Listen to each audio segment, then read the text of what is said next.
시청자 여러분 안녕하십니까, 김만음입니다. 재헌 70주년을 맞아서 국회 방송 기획대담을 보내드리고 있습니다. 한반도 평화시대를 여는 역사적 전환기에 국회 소명은 더욱 무겁습니다. 남북관계 발전과 한반도 평화체제를 이끄는 제도적인 기반을 뒷받침하고 국내외의 협력과 지지를 이끌어내야 하는 정치적인 역할을 주도해야 하는 것이 국회이기 때문입니다. 이 시간에는 새롭게 닻을 올린 후반기 국회를 이끄는 수장이시죠, 문희상 신임 국회의장 모시고 앞으로 60분간 새로운 국회의 청사진을 들어보고 한반도 평화와 시대 정신에 부응하는 국회의 역할은 무엇인지 심도 있게 논의해 보겠습니다.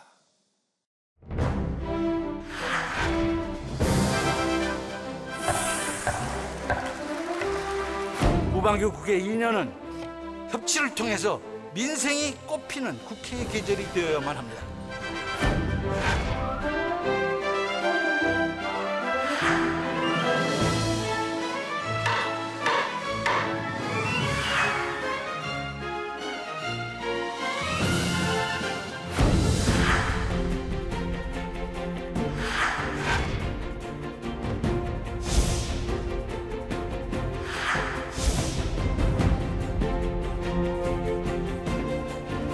지구상의 마지막 남은 냉전 해체의 기대감이 높아지고 있습니다.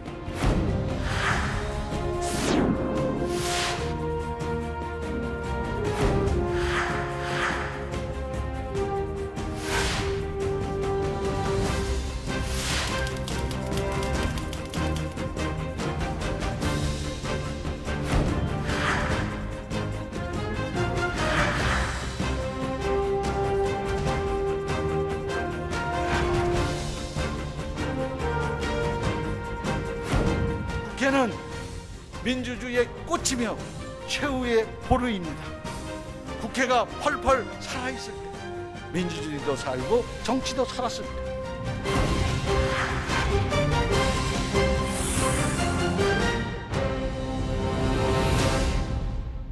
네, 오늘 대담 함께 하실 문희상 국회의장 소개합니다. 문 의장님 어서 오십시오. 반갑습니다. 예. 오랜만입니다. 예. 지난달 13일에 취임하셨죠? 네. 그러니까 한 20여일쯤 됐는데 최근에 한 20여일 새롭게 의장으로서 활동하시는 것 어떻게 뭘 하셨는지 간단히 좀 소개 좀 해주시죠. 당장 무엇을 해야 될지를 모를 정도로 시도 때도 없이 몸만 부지런히 그냥 바쁜 것 같았습니다. 그러나 역시 20대 하반기 국회를 책임진 사람으로서 막중한 책임감을 느끼고 열심히 노력하고 있습니다. 예, 무엇을 해야 할지 모를 정도로 지금 바빴다고 말씀하셨는데 당선 인사에서 말씀하셨던 국회의 계절, 이 용어에 사람들이 상당히 인상적이었었다라는 얘기하고 있습니다.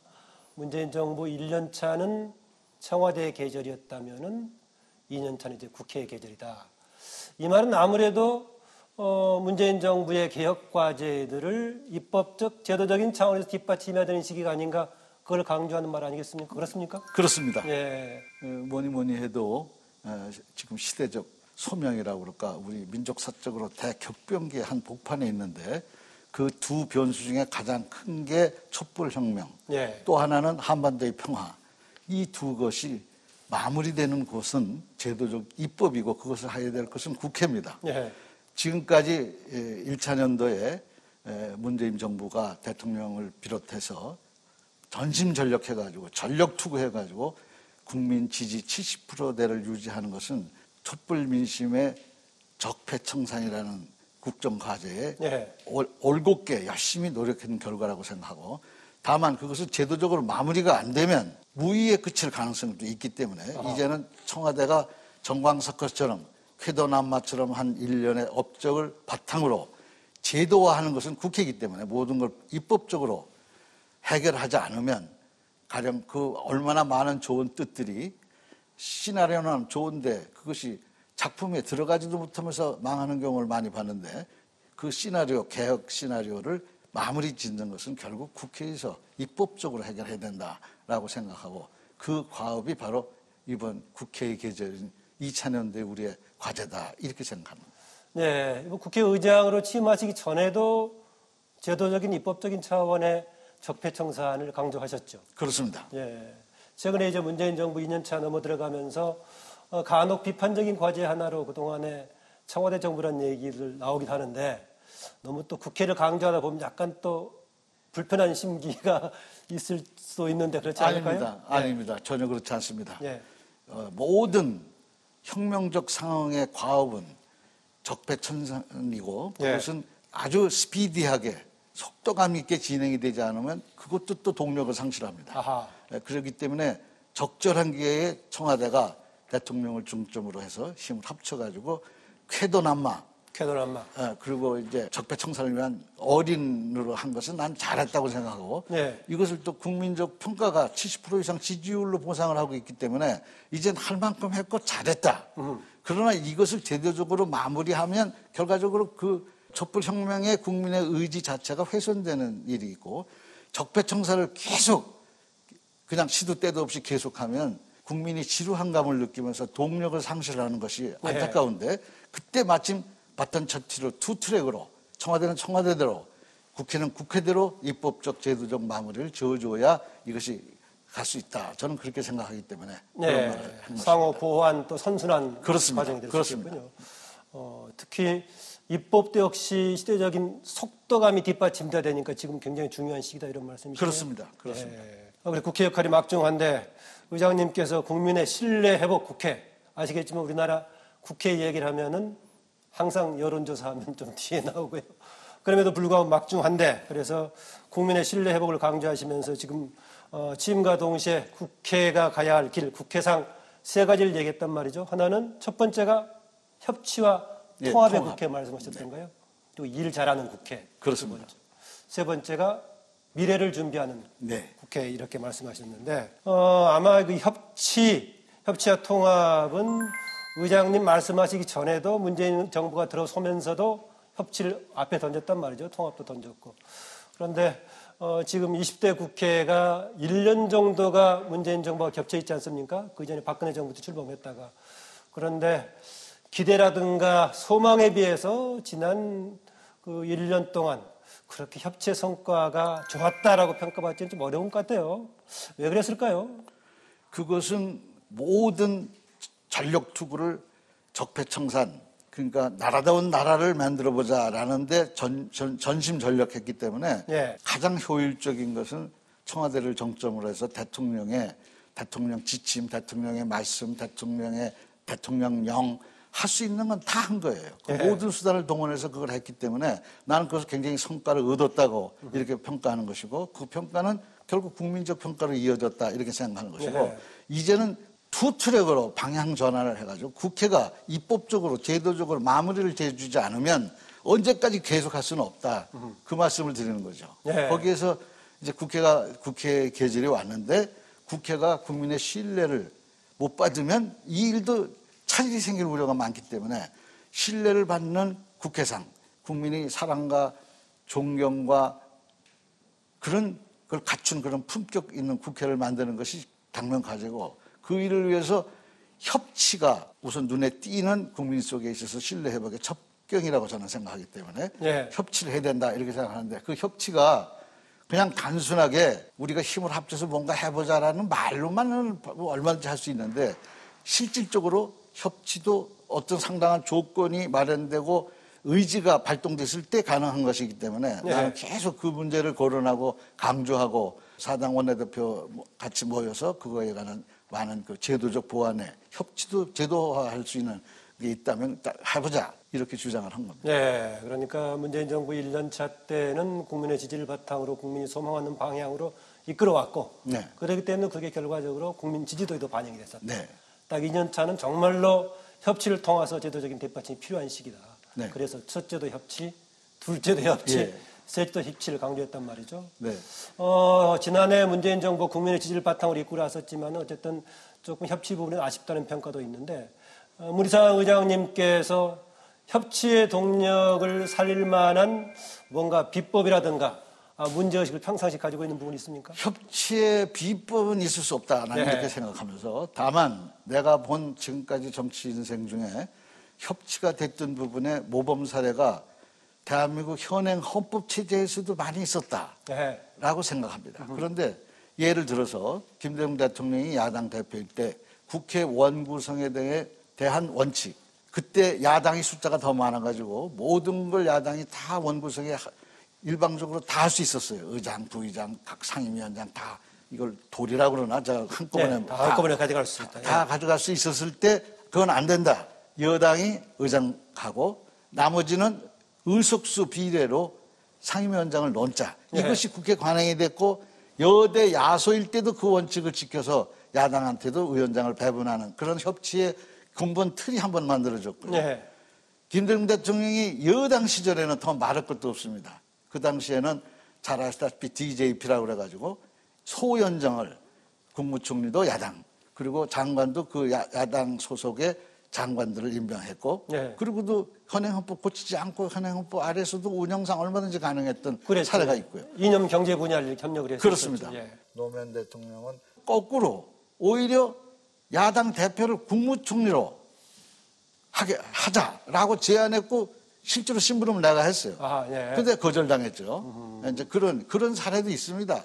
그러니까 얼마든지 협치가 될 수 있는 현실적 사례도 있을 뿐만 아니라 내가 본 걸로는 협치에는 원칙이 3가지가 적용된다라고 난 생각합니다. 원칙 3가지요. 그건 뭐냐? 첫째, 제일 중요한 것은 국민적 합의를 바탕으로 하지 않으면 대의 명분이 없으면 꼭 실패하더라. 그러니까 대의 명분이 없으면 있을 때까지 기다리지 않으면 안 된다. 왜냐하면 국민이 지지하는 기반 속에서 두 세력이 연대를 하건 협치를 하건 소연정을 하든 대연정을 하든 국민적 뒷받침이 없이 대의 명분이 없으면 바로 플러스 알파가 되는 게 아니라 서로가 윈윈하지 않고 서로 망하더라. 그렇죠. 이런 게 있기 때문에 명분이 있어야 된다는 게 하나. 두 번째, 절차적 투명성이 확보돼야 돼요. 그렇지 않으면 밀실 야합이 돼가지고 국민적 동의를 얻기 힘들어요. 그럼 실패합니다. 그래서 반드시 정정당당하게 왜 연대가 필요한가? 지금 같은 경우에 난 적기라고 보고 지금이 시대적 욕구가 세계사적 변혁기에서 가장 큰 시대 정신인 한반도 평화, 촛불혁명의 완성 이 2가지는 앞으로 다시는 오지 않을 한민족의 천재이루의 기회다. 여기선 여도 없고 야도 없다. 남북도 없는데 힘을 합쳐가지고 이걸 극복하려면 우리가 힘을 합쳐야 된다. 그런 어떤 역사적 대의 명분이 있기 때문에 나는 협치가 반드시 된다고 보고 그러기 위해서는 당당하게 절차적 투명성을 확보하고 다만 내가 느끼는 과거의 사례를 보면 어떤 경우에 문제가 되냐면 줄탁동기라고 애미닭이 달걀을 품고 병아리가 될 때까지 20하루를 견뎌야 되는데 한 20날쯤 돼가지고 꼬물꼬물 겨우 나오려고 무진 애를 쓰는데 안타까워서 애미가 쪼아주면 그냥 죽어요. 공기의 압력에 의해서 병아리가 못 됩니다. 20하루쯤 되면 새끼는 쭉 하고 나오려고 그러고 세상에 껍질을 깨고 나오려고 그러고 애미가 안타까워서 그때 탁 줄탁 동기 딱 맞아 떨어져야 되는데 그런 타이밍이 지금 역사적으로 오고 있다.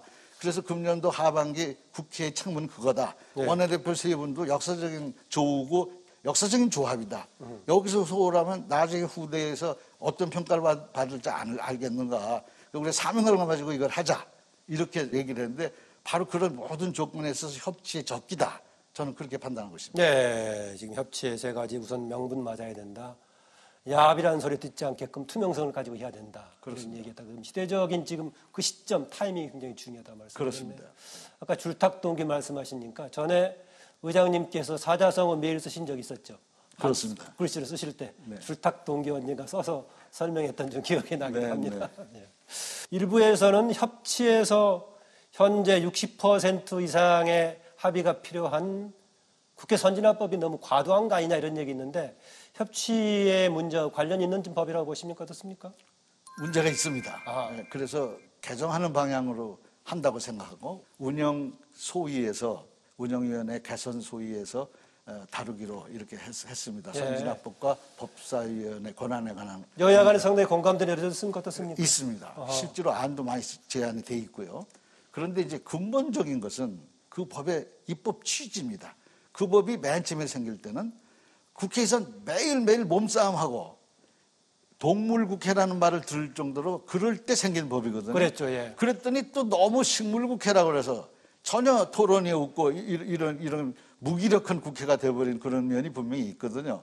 나는 근본적으로 민주주의는 싸우는 곳이라고 나는 생각합니다. 국회라는 것이 조용하고 일사불란하고 거수기 노릇이나 하고 정부의 시는 노릇만 하면 그건 국회의 몫이 제대로 운영이 되는 게 아니에요. 그러니까 네. 국회는 시끄러워야 돼. 비효율적이더라도 떠들고 싸우고 해야 되는데 단 싸움을 하되 몸싸움 하지 말고 말로 싸우라는데 그 말이 논리의 싸움, 얼마나 국민을 위해서 우리가 정책적으로 이것이 옳다 그르다 이런 싸움을 해야 되는데 서로가 당리당략으로 매일 막말로 싸움을 해야 되니까 이것은 all or nothing 게임에 익숙해져 있기 때문에 그래요. 네. 정치가 이 풍토 자체가 전부 아니면 전무 이런 네. 싸움을 하고 그것이 이제 역사적 전통이 그 뿌리가 있긴 합니다만은 이것을 극복하려면 스스로가 지금 현재의 시대적 소명감을 깨우치는 것에서부터 출발해야 된다. 나는 그것을 강조하고 있습니다. 네, 60% 이상의 합의가 필요했던 기존의 선진화법의 개편에 대해서는 여야를 떠나서 공감하고 있다. 다만 과거처럼 동밀국회로 되돌아가지 않게끔 한 자세의 반성이 필요하다. 이런 그렇습니다. 얘기예요. 두 번째로 강조하셨던 일 잘하는 국회 하셨는데요. 그 일 잘하는 국회 여러 가지 말씀이 있겠지만은 그 중에 하나가 상임위 소위 활동을 강조하셨단 말이죠. 네. 기억이 나는 게 19대 국회 말에 상임위 상설 활동을 포함한 국회법 개정이 있었죠. 네. 그랬다가 박근혜 당시 대통령이 거부권 행사해서 폐기돼 버렸던 것 같은데. 그렇습니다. 예. 그것은 내 정치 생활의 꿈이기도 합니다. 예. 간단히 얘기하면 미국 의회를 보면 꼭 미국 의회가 다 잘하는 건 아닙니다만은 우리는 지금 동아태 소위 위원장 솔라즈, 예. 프레이저 이거 우리 다 기억하고 있지 않습니까? 그렇죠. 한국 관련 일 미국은 처리될 때마다요. 소위 위원장의 그 힘이라고 그럴까 이거를 우리도 다 절절히 느낄 정도의 그런 파워를 갖고 있는 소위가 있으니까 예. 전체 거기서 청문회도 하고 거기서 일테면 결정도 하고 매일 토론하고 텔레비전에 비춰지고 이러면 거기서 공부를 안 할래 안 할 수가 없는 예. 모든 국회의원들이 다 그거 할 수 있지 않습니까? 그것이 무엇에 가능한가? 바로 소위, 동아태 소위. 예.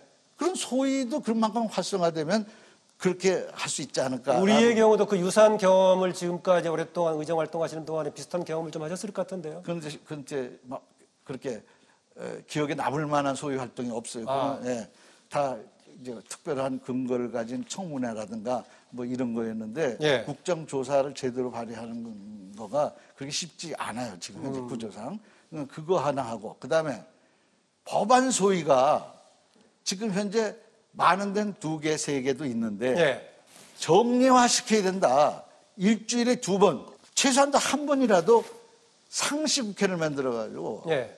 거기서 상임위원회별 소위에서 법안 소위에서 거의 일주일에 정례화를 해놓으면 안 할래 안 할 수가 없는 거예요. 그냥 의무적으로 하면 예. 지금 10,000개 범죄들이 밀려 있어요. 지금 현재. 그렇죠. 이거 예. 얼마나 비효율적입니까? 그러니까 국민이 신뢰를 안 할래 안 하는 게 아니라 하고 싶어도 할 수가 없는 거예요. 믿을 수가 없고 놀기만 하는 것 같이 보이거든요.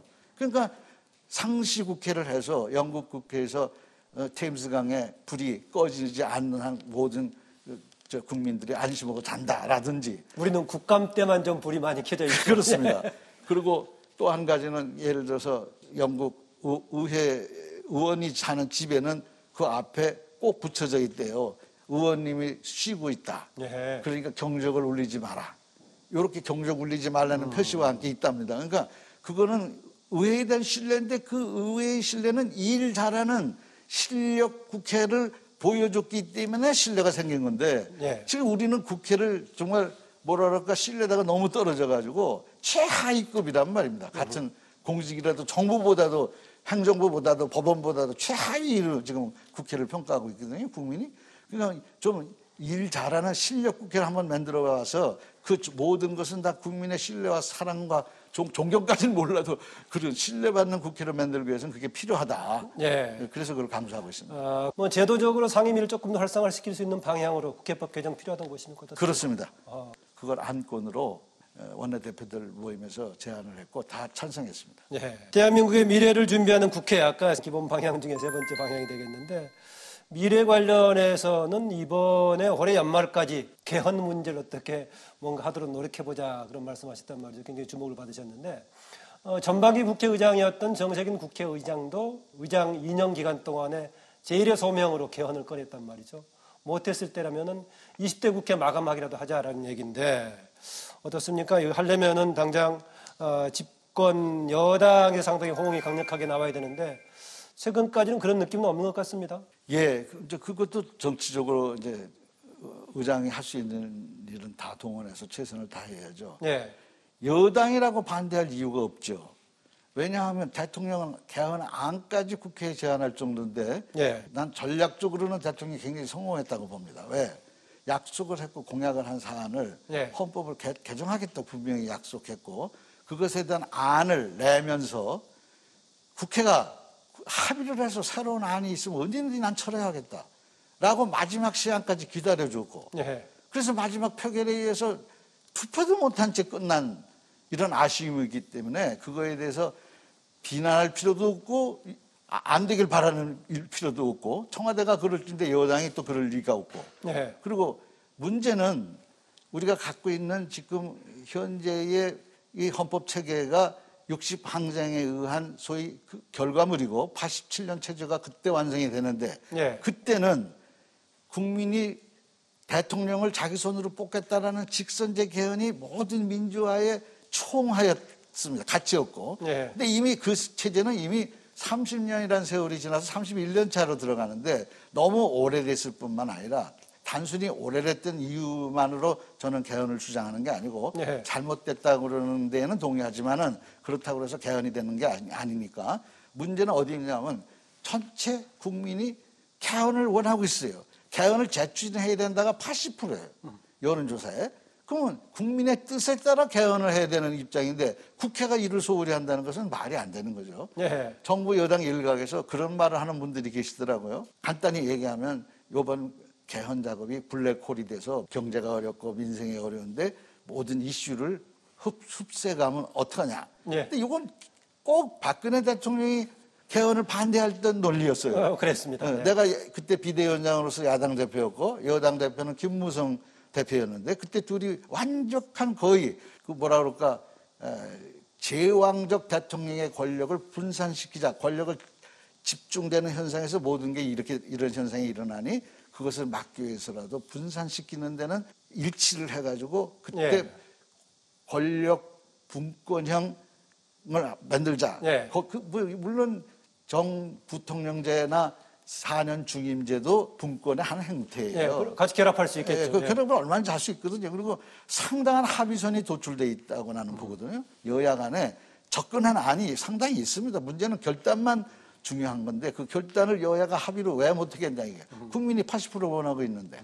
그리고 또 하나 중요한 것은 이 시대의 시대 정신 속에 가장 중요한 건 촛불혁명의 완성이라는 게 있는데 촛불혁명을 나라다운 나라를 만들기 위해서 제일 먼저 할 일은 개헌이에요. 개혁 입법보다도 먼저 해야 된다고 난 생각해요. 아하. 그게 제도적으로 마무리되는 유일한 수순이라고 난 생각하거든요. 그러니까 역사적 소명감이 촛불혁명의 제도적인 가장 우선적인 과제는 개헌이다. 개헌입니다. 예. 예. 아까 지금 보니까 그때 김무성 대표하고 당시 비대위원장 하실 때 만나서 기본 개헌의 필요성과 방향에 대해 상당히 일치했다. 그렇습니다. 라고 말씀하시면서 제왕적 대통령제를 분권형으로 바꾸는 거 그렇습니다. 말씀하셨는데 그렇습니다. 그렇게 본다면은 문희상 의장님은 정부 형태, 정부 권력 구조 관련해서는 분권형을 좀 선호하고 계시네요. 그 분권형이라는 의미는 대통령제를 중임제로 바꾸는 거하고 정부통령제를 만드는 것도 결합할 수 있겠죠. 아니, 그것도 할 수가 있는 거예요. 얼마든지. 그러나 또 하나의 형태는 지금 현재 자꾸 수평적 권력 이제 체크앤 밸런스의 민주주의 원칙에 의해서 대륙법계 통해서 완성된 거 아닙니까? 체크앤 밸런스, 견제와 균형. 그거에 의해서 권력 구조를 쪼개는 방법도 있지만 밑으로 내리는 수직적 분권화도 있거든요. 지방 분권 같은 게 그렇죠. 지방 분권화에 대해서는 완벽하게 여야 없이 다 합의가 돼 있지 않습니까? 그럼 그 합의된 만큼만 개헌하면 되지 않겠습니까? 자꾸 안 된다고 그러면 안 되면 영원히 안 되는 거예요.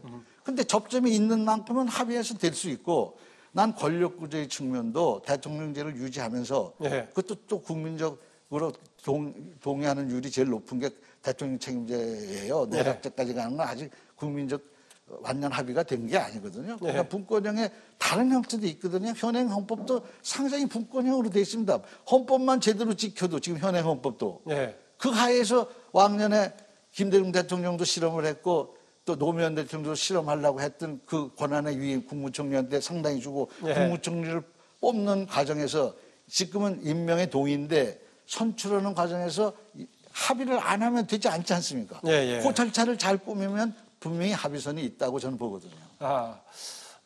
방금 말씀하신 대로 보자면은 그동안에 되게 정부 형태, 정부 권력 구조 가지고는 입장의 차이가 있다. 한쪽은 대통령제를 여전히 선호하고 다른 한쪽은 또 분권형을 선호한다. 이것 때문에 과연 합의가 가능하겠느냐라고 말씀하셨는데 둘 간에는 배타적인 관계가 아니라 둘 다 같이 섞어서 방향을 이끌어낼 수 있다. 이런 그렇습니다. 그런데 이제 이 문제가 과연 아까 동력, 국민들 봤을 때 경우에 따라서는 80% 이상도 개헌이 필요하다라고 했었는데 일부에서는 지금 한번 지난번에 대통령이 발의한 국회가 성립이 되지 않음으로써 이후에 좀 동력이 떨어진 거 아니냐라는 게 여권 일부에서 나오고 있단 말이죠. 개헌 동력 이런 문제 제기에 대해서는 어떻게 좀 해결해야 될까요? 일리 있습니다. 네. 일리 있습니다. 그래서 저 같은 사람의 역할이 필요하죠. 네. 이번에 내가 국회의장 된 거는 그것의 동력을 다시 불살라봐라. 다시 요원의 불길처럼 일어나는 맨 처음에 부싯돌 역할을 해야 되겠다라는 초석이 될 각오로 하고 있습니다. 예, 역시 뭐 개헌은 국회가 중심이 될 수밖에 없을 겁니다. 대통령 발의한다고 하더라도 국회 3분의 2의 동의를 거쳐야 되니까 그렇습니다. 역시 국회가 중심이 될 수밖에 없고 그렇습니다. 또 새로운 동력도 문희상 의장님을 비롯해가지고 국회에서 만들어내겠다는 얘기네요. 그렇습니다. 개헌 얘기가 나올 때마다 선거제도 개혁 계속 얘기를 합니다. 우리가 잘 아시겠지만 그쪽 분야도 전문하셨으니까 제도라는 것이 여러 제도가 같이 맞물리면 작동되는 거 아니겠습니까? 네. 그 점에서 보자면 선거제도 개혁 굉장히 강조하셨는데 오히려 선거제도 개혁이 개헌에 서로 협치 맞물리면서 동력을 만들어낼 수도 있다는 것인데 그렇습니다. 이 지금 이해관계가 어떻게 좀 서로 잘 엮어낼 수 있을까요? 선거제도 개편 나는 관련해서. 그것도 잘 될 거라고 낙관합니다. 예. 이유는 간단합니다. 지금 노회찬 의원이 자꾸 하셔서 그런 새로운 기운이라 그럴까? 국민 속에 선거구제 개편에 관해서 절절한 이제 심정을 느끼는 것이 많이 늘었다고 난 생각하고 국민들이 원하면 고쳐야죠, 당연히. 국민의 의사, 득표율에 따라서 의석수가 정해지는 것은 민주주의의 상식 같은 원칙입니다. 그러니까 독일형으로 정당 명부식 비례대표제든 가령 정당에서 투표한 정당별 투표율로 의석수를 미리 정해놓고 소선거가 됐건 중대선거가 됐든 지역구에서 뽑힌 인원이 그 비례에 더 많을 때는 좀 더 주더라도 모자랄 때는 보태주는 비례로 보태주는 이런 형태까지 절충형인데 연동형 비례대표제라는 것인데 이게 선관위에서 이미 냈고 많은 토론을 거쳐서 거의 합의안이 있습니다. 그랬죠. 문제는 결단이에요. 어느 순간에. 뭐 상당히 지금 적기인 것이 그것이 2년 후면 앞으로 총선이 있는데 1년 전에는 이미 지역 선거구제 획정이 돼야 됩니다. 그러니까 지금이 딱 적기예요. 지금 다른 선거도 없고 요때 우리가 합의를 못 해놓으면 선거가 닥치면 또 이제 이해상관 때문에 아무것도 못하는 일이 생기거든요. 그래서 금년 안에 아니면 1년 안에 이 문제에 대해서 마무리를 지어야 된다는 생각을 갖고 있습니다. 말씀 듣고 보니까 개헌만큼은 선거구제도 중요하다. 말씀 듣고 보니까 아까 한반도 평화 문제를 비롯해서 적폐청산의 제도적인 뒷받침, 개헌 문제 모든 것이 종합적으로 정말 전환기적인 적절한 시기네요, 지금. 그렇습니다. 그렇습니다. 국민의 신뢰받는 국회, 이 굉장히 중요한 과제 아니겠습니까? 그중에 여러 가지가 있겠습니다만 최근에 문희상 의장님께서 의원들의 특활비 얘기하셨단 말이죠. 문희상 의장님 어떻습니까? 근본적으로 폐지 아니면은 피해자지 않더라도 아주 적절하게 뭔가 효율적으로 써야 된다 이런 의견 갖고 계시죠? 네. 어떻습니까? 모범 답안을 다 얘기하셔서 내가 얘기할 건 없습니다만 우선 알아야 면장을 하더라고. 뭘 내용을 구체적으로 전부 내가 알아야 무슨 답을 낼 수가 있는데 지금 내가 모범 답안이라고 얘기하면 그 선무당이 사람 잡더라고. 이게 국회는 전체 특활비의 100분의 1을 써요.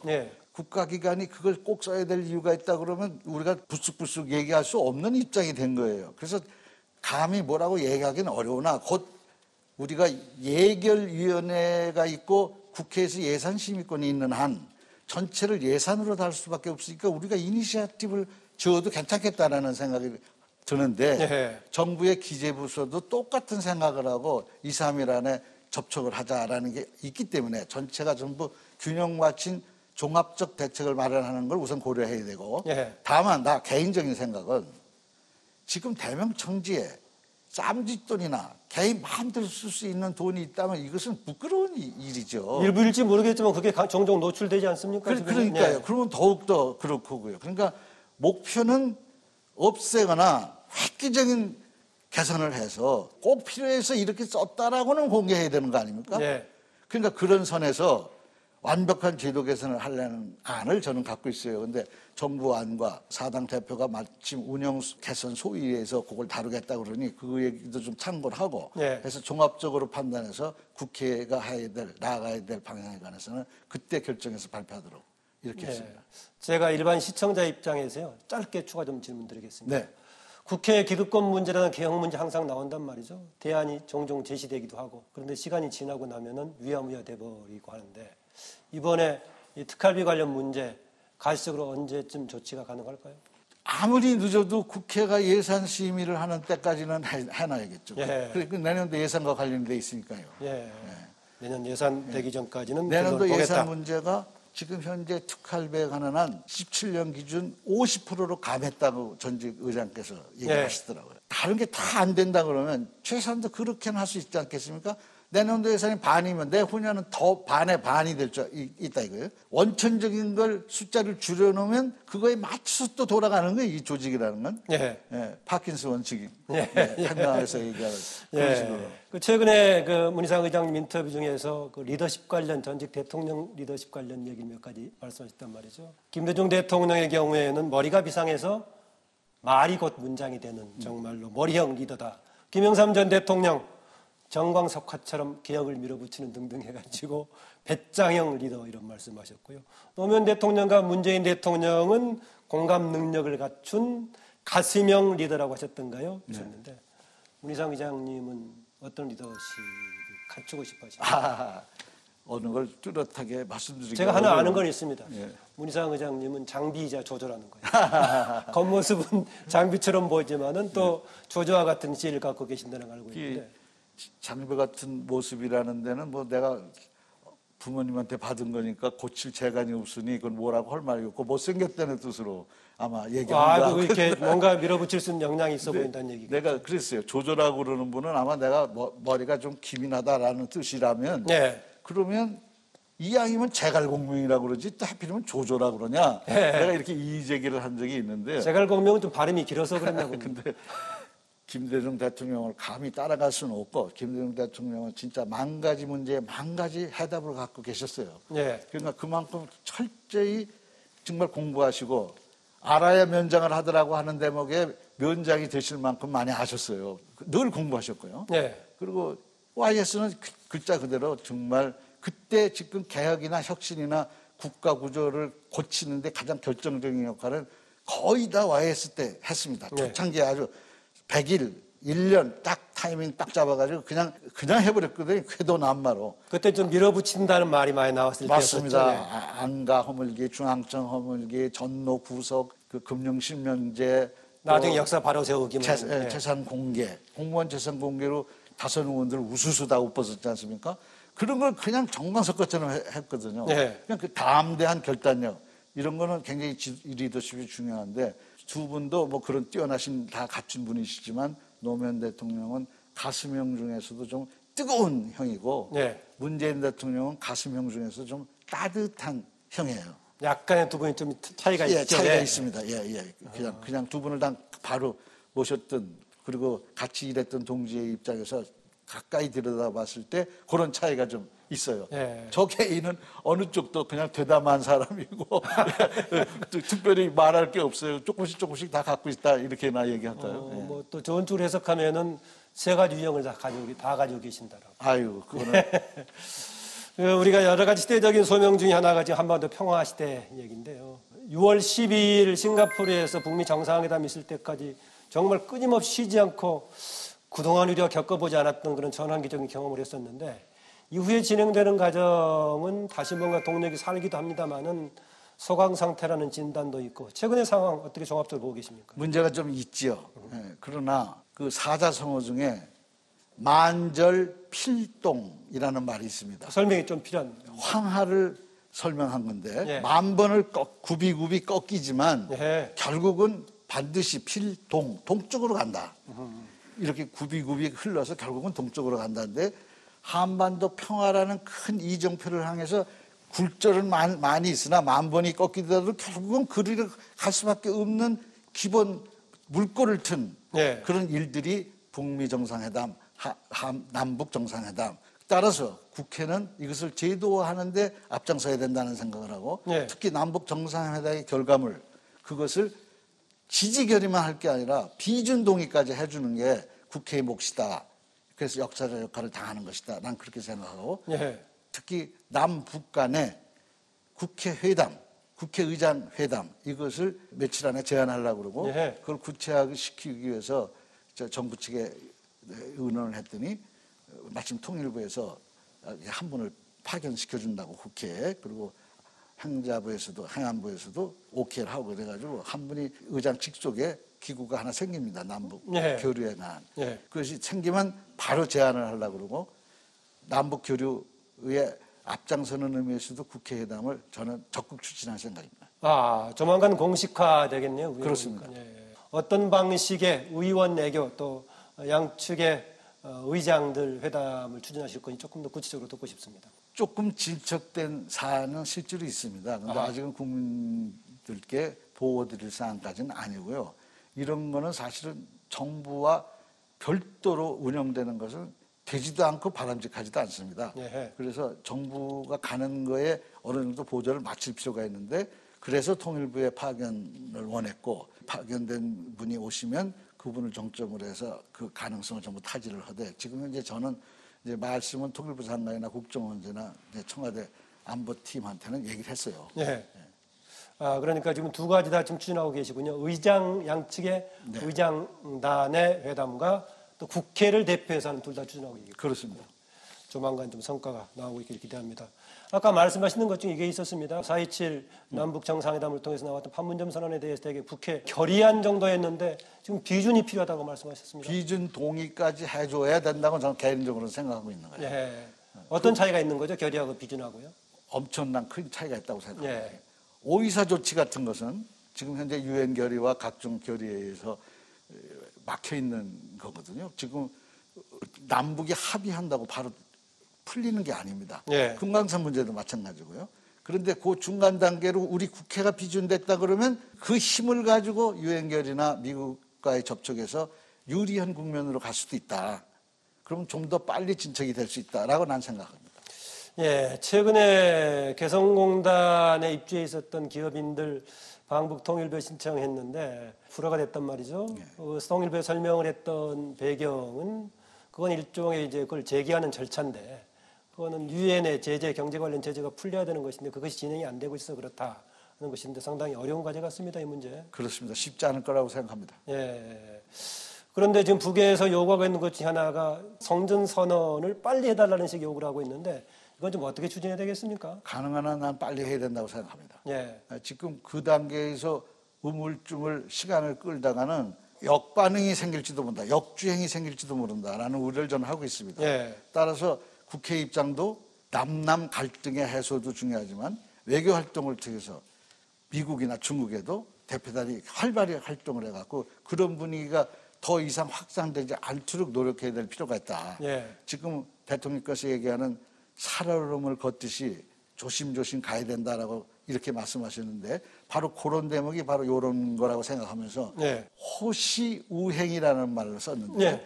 주도 면밀하게 주변을 잘 살피고 무엇이 옳은가 무엇이 그른가를 차원을 떠나서 무엇이 더 합리적이고 접근할 수 있는가 우리의 목표는 무엇이며 뭘 처리해야 되는가를 잘 살피되 그래도 뚜벅뚜벅 가야 된다 앞으로. 여기서 주춤주춤하면 종래 상황으로 돌아가면 답을 될까 봐 난 걱정됩니다. 가급적 빨리 하면 좋다 이렇게 말씀하셨는데 그렇습니다. 추진한다고 했을 경우에는 어느 정도 시기를 좀 가능성이 있다고 보시면 현실적으로? 글쎄요. 지금 현재 우리 정부 특히 통일부의 생각은 가능한 한 빨리 하자, 8.15 때 하자 뭐 이런 구상을 갖고 있는 걸로 저는 들었어요. 예. 그런데 이제 문제는 트럼프도 그 당시에는 거의 그거를 이제 문재인 정부가 설득을 했던 자기 스스로의 판단에 의한 것이었던 할 생각이 있었어요. 근데 이제 조야에서 들고 일어나면서 지금 주춤하고 있는 상태거든요. 그러니까 이런 상태가 지속이 되다 보면 이제 자꾸 그거에 대한 역반응만 하고 생기기 때문에 그러면 이제 또 타이밍을 또 놓치는 거 아닌가. 그래서 좀 안타까울 뿐이지만 우리로서는 최선을 다해서 앞당기려고 노력을 해야 된다고 생각합니다. 네. 그 대목은 북에 대한 설득보다는 미국에 대한 설득을 더 강화해야 되고 거기서는 정부 당국도 중요하지만 의회에서 차원에서도 설득이 필요하다.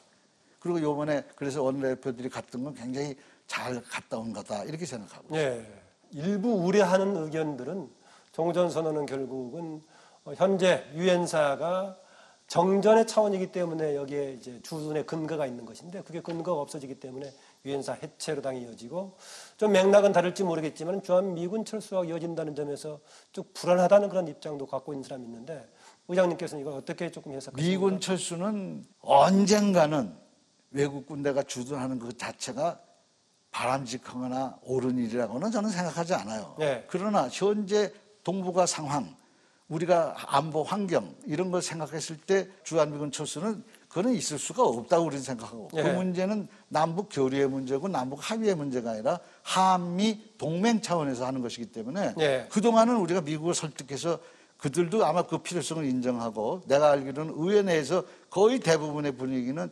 절대 철수해서는 안 된다. 네. 이런 생각을 갖고 있고 또 김대중 대통령이 김정일 그 당시 국방위원장 만났을 때도 그런 언지를 받았을 뿐만 아니라 최근에 갔다 온 사람도 김정은이도 주한미군의 철수를 강조하지 않는다.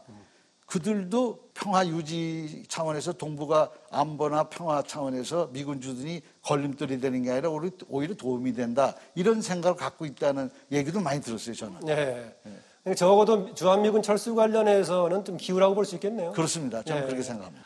지금까지는 한반도 평화 얘기하면은 남북 간의 문제 또 미국 문제, 국제 환경을 얘기했었는데요. 우리 내부의 문제도 굉장히 중요한 것 같아요. 그렇습니다. 너무 잘 아시겠지만 우리나라에서 이념 갈등 얘기를 하면은 그 축이 주로 북한 문제 아니었습니까?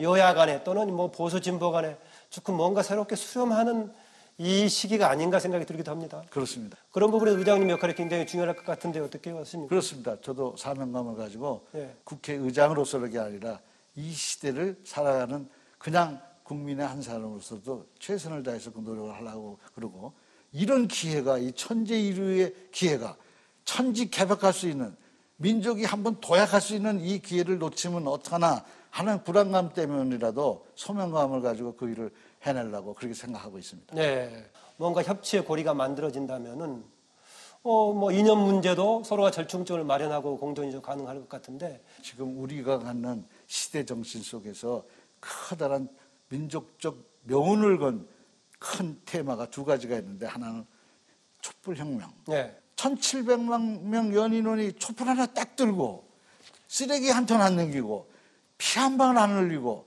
아마 50년, 100년 후에 전 세계의 정치학자들이 민주주의가 성숙하면 마지막 단계에 어디까지 갈 수 있는가를 연구하러 다 대한민국으로 오지 않을까라는 생각이 들 정도예요. 네. 이 엄청난 시대적 변화에 우물한 개구리식으로 그 안에서 싸우다가 이겨서 우물한 대장되면 무슨 의미가 있으며 난파선에 타가지고 거기서 선장되면 무슨 의미가 있어요? 깔아앉으면 다 죽는 건데.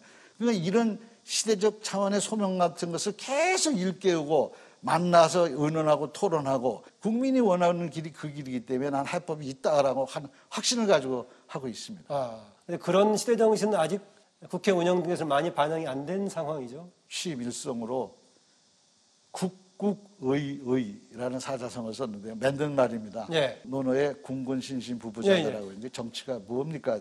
임금은 임금다워야 되고 신하는 신하다워야 되고 아버지는 아버지다워야 되고 아들다워야 된다는 거에서 내가 청청여여 야야 언언 이렇게 내가 야당 대표 때 비대위원장 시절에 국회 대표연설에서 한 말입니다. 청와대가 청와대답지 못하다.